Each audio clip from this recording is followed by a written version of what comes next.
ऐसे भिखारी के कटोरे में मत देना कि भिखारी उसको लेकर गया, ले जाकर मैं खाने में, मदिरा में, वैश्यवृत्ति में, जुए में, मांसाहार में उस लक्ष्मी को लगा दिया। बेटी गलत व्यक्ति के हाथ में चली जाती है तो कन्या दान करने वाले को रोना पड़ता है। गाय कसाई की यहाँ जाती है तो गौ दान करने वाले को रोना पड़ता है। और लक्ष्मी किसी गलत भिखारी के कटोरे में जाती है तो लक्ष्मी का दान करने वाले को रोना पड़ता है।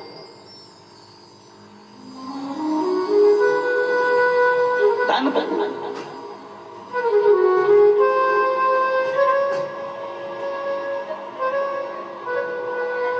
महाराज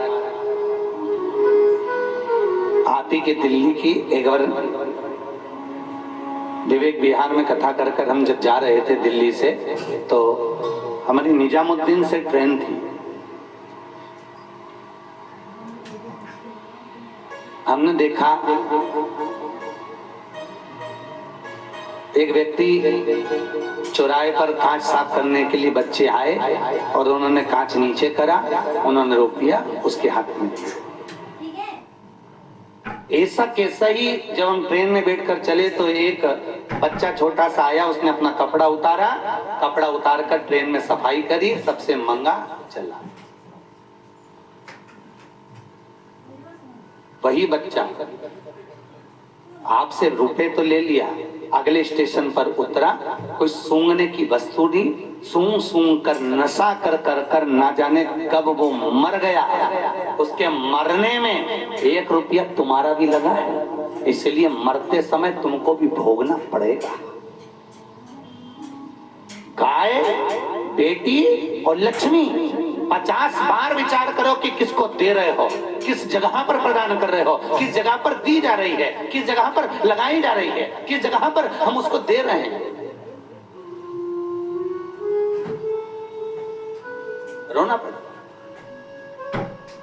माता पिता 50 बार विचार करें कि बेटी किसको दी जाए।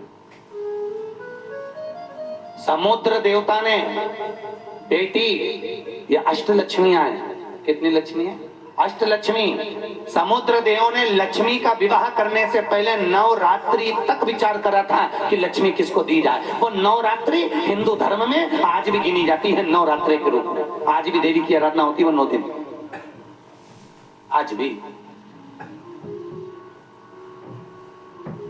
लोग माता रानी की चौकी बिठाते हैं, माता रानी का स्मरण करते हैं, माता रानी से बैठ पूजा करते हैं, आज भी।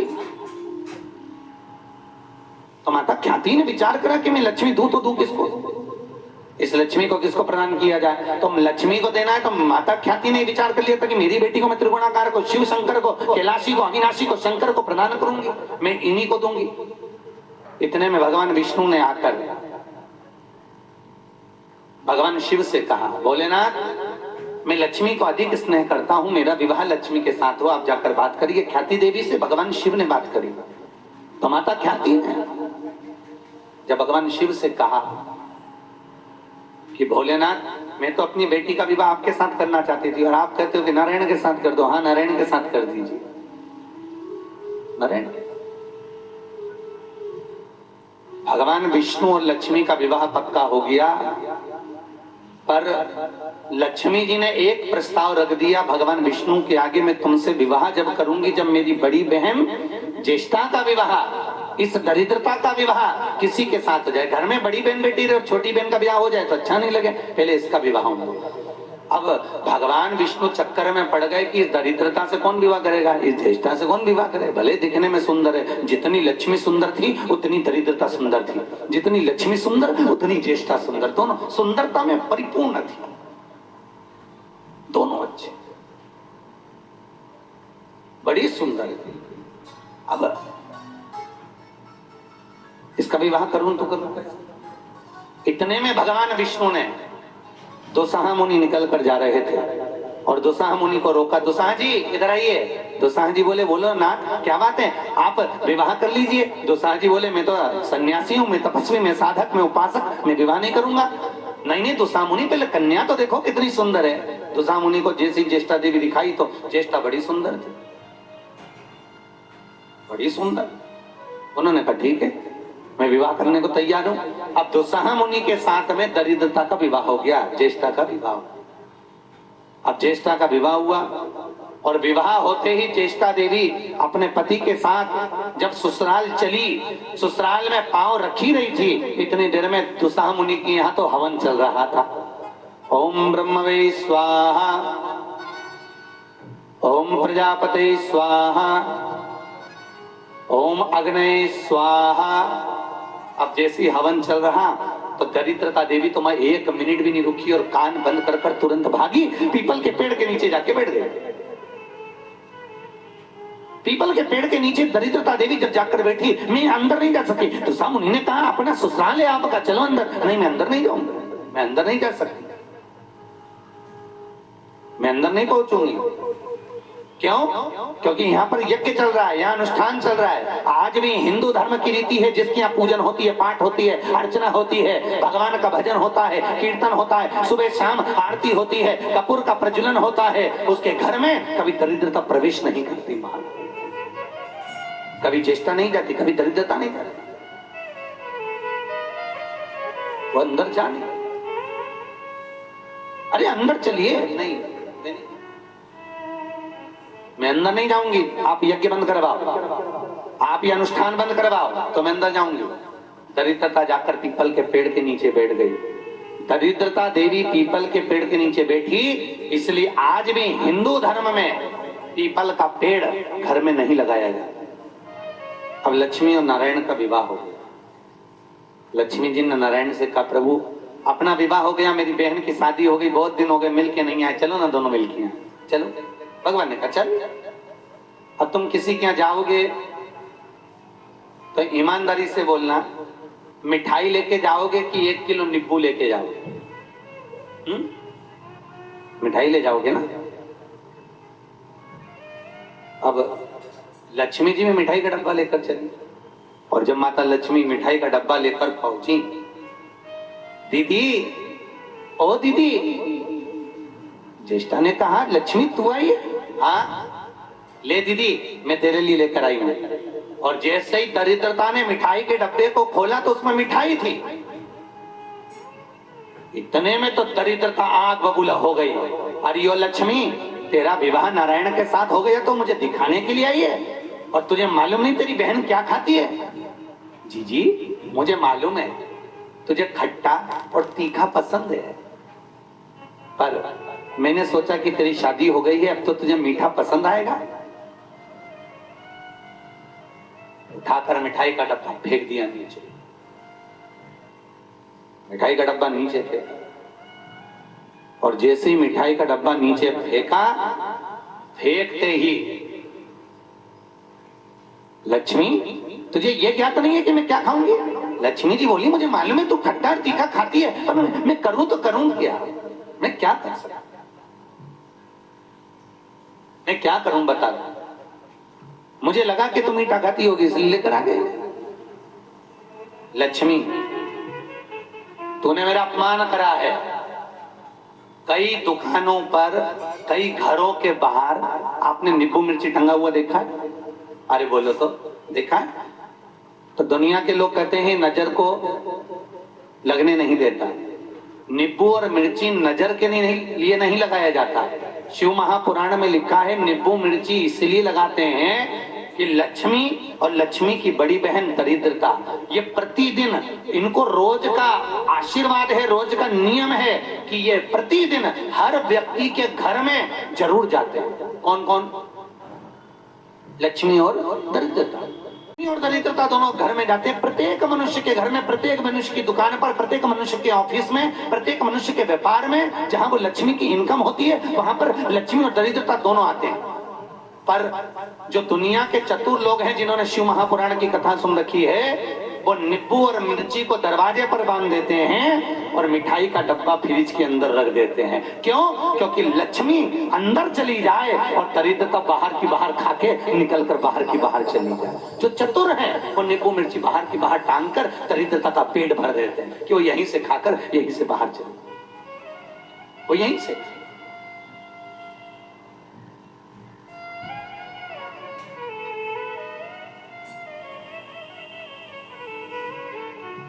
से कम मंगलवार मंगलवार बांधो, बुधवार बुधवार बांधो, नहीं बांध सकते तो महीने में एक बार बांधो, पूरे महीने बंधे रहने दो, अगले महीने फिर बांधो, उसको रोड पे फेंक दो, उठा डाल, कोई डस्टबिन में डाल। पर नींबू मिर्ची दरिद्रता को अंदर नहीं आने दे, प्रवेश नहीं करने। एक बात हमेशा याद रखो, जिसके घर में व्यापार सही नहीं चल रहा हो, बहुत दिनों से आप हाथ पे हाथ रखे बैठे हो, बहुत हाथ पैर पटक रहे हो पर लक्ष्मी नहीं आ रही है, 7 दिन भगवान शंकर का श्री शिवाय नमस्तुभ्यम, कौन सा मंत्र है फिर से बोलो, श्री शिवाय नमस्तुभ्यम, बोलिए एक बार फिर से, श्री शिवाय नमस्तुभ्यम।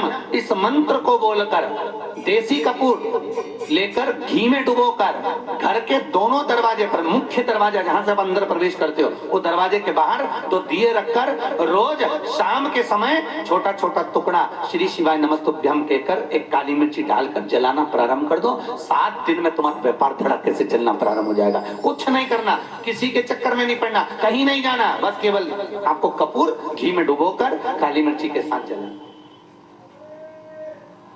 काली मिर्ची श्री शिवाय नमस्तुभ्यम बोलकर मंत्र का जाप करें, श्री शिवाय नमस्तुभ्यम। महाराज संपदा की वृद्धि करता है, लक्ष्मी को बढ़ा देता है। मेरा तो निवेदन है, एक बार प्रैक्टिकल जरूर करके देखो शिव महापुराण के टोटकों। यहाँ कई लोग बैठे हुए हैं, दूर दूर से आए हैं कथा सुनने के लिए, कई लोग। सवेरे भी कुछ लोग मिलने आए थे, उन्होंने भी कहा था गुरुजी हमने आपका वो उपाय करा था तो हमारी बहू को 19 साल तक बच्चे नहीं थे, बच्चा हुआ। तो ये आप लोग करोगे तो आपको फल मिलेगा। तुम कहो कि पंडित जी कर दें और हमको फल मिल जाए तो ये नहीं हो सकता। तुम गुलाब जामुन खाओगे तो तुम्हारा पेट भराएगा, तुम समोसा खाओगे तो तुम्हारा पेट भराएगा, तुम जो पाओगे वो तुम्हारे अंदर। बस केवल आप अपने भाव से भगवान मंत्र बोलो, श्री शिवाय नमस्तुभ्यम। शास्त्र कहता है 1000 महामृत्युंजय मंत्र के बराबर है ये मंत्र। 1000 महामृत्युंजय मंत्र का जाप कर लीजिए, श्री शिवाय नमस्तुभ्यम का जाप कर लीजिए।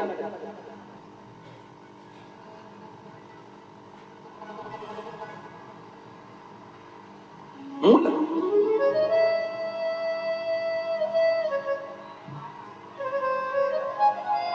जीवन का आनंद देने वाला, सुखता को प्रदान करने वाला, महाराज आनंद का अनुभव कराने वाला लक्ष्मी जी भगवान विष्णु से बोली चलो प्रभु। भगवान नारायण ने कहा सुन लक्ष्मी, आज शनिवार का दिन है जिस दिन हम पीपल के पेड़ के नीचे आए। आज के दिन जो पीपल के वृक्ष के नीचे दिया लगाएगा, दूध चढ़ाएगा, पूजन करेगा, उसके घर में लक्ष्मी और नारायण की कभी कमी नहीं होगी। लक्ष्मी नारायण दोनों प्रवेश करेंगे। इस पीपल के वृक्ष के नीचे हमारा वासा होगा। हम आए हैं, 7 दिन पीपल के वृक्ष के नीचे हम रहेंगे। इतने में दरिद्रता उठ के खड़ी हो गई। ओ नारायण, तुम अपनी अपनी कह रहे, कभी मेरी भी तो सुनो। तुम कह रहे हो 7 दिन तुम पीपल के वृक्ष के नीचे रहोगे, पर 7 दिन नहीं रहोगे। ए नारायण, इसमें से 1 दिन मेरा हो। भगवान ने कहा लक्ष्मी मांग। ए दरिद्रता मांग, तुझे कौन सा दिन चाहिए? तो दरिद्रता ने कहा ए नारायण, मुझे इतवार का दिन, रविवार का दिन इस पीपल के वृक्ष के नीचे मेरा वासा होगा। और जो पीपल के वृक्ष के नीचे रविवार के दिन खाली हाथ आएगा, उसके साथ ये दरिद्रता देवी प्रवेश करेगी और उसके घर में चली जाएगी। इसलिए आज भी नियम है दरिद्रता देवी के लिए हमारे यहाँ आज भी प्रमाण है, पीपल के वृक्ष के नीचे तुम रोज जाओ, मना नहीं है, पर पीपल के पेड़ के नीचे जब भी जाना तो कुछ ना कुछ हाथ में लेके जाना। शक्कर ले जाओ, चावल ले जाओ, पानी का लोटा ले जाओ, जल ले जाओ, कुछ भी ले जाओ, दूध ले जाओ, आदि वस्तु कुछ भी लेकर जाओ, पर पीपल के वृक्ष के नीचे कभी खाली हाथ। पीपल के वृक्ष के नीचे खाली हाथ। पूर्णता का सुख जहां अनुभव हो। महाराज